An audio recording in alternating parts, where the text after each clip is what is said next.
నమస్తే, welcome to RR news. నేను పల్లివేల రాజా.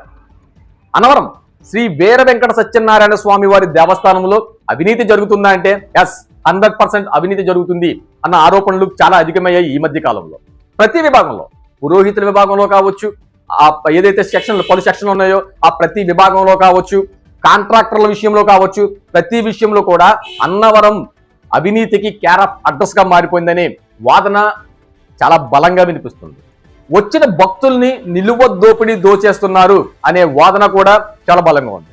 అన్నవరం శ్రీ వీర వెంకట సత్యనారాయణ స్వామి వారిని దర్శించుకోవడానికి అయితే అవని, వ్రతాలకైతే అవని, చాలా దూరాల నుండి, సుదీర్ఘ ప్రాంతాల నుంచి, పలు రాష్ట్రాల నుండి నిత్యం వందలాది వేలాది మంది ప్రజలు అన్నవరం వస్తూ ఉంటారు. ఆ భక్తుల్ని టార్గెట్ గా చేసుకుని నిలువ దోపిడీ చేస్తున్నారు. అక్కడ పనిచేసే కొంతమంది పురోహితులు అవ్వచ్చు, అధికారులు అయితే అవ్వచ్చు, కాంట్రాక్టర్లు అయితే అవ్వచ్చు. అయితే అంతేకాదు, ఏదైతే ఉచిత కళ్యాణ మండపాలు ఉన్నాయో అక్కడ కూడా అవినీతే జరుగుతుంది.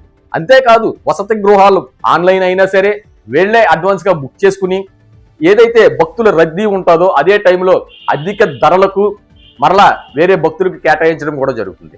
ఈ రకమైన అవినీతి అన్నవరం కొండపై మాత్రం చాలా కుప్పలుగా పేరుకుపోయింది అనే వాదన బలంగా ఉంది. అదే జరుగుతుంది కూడా.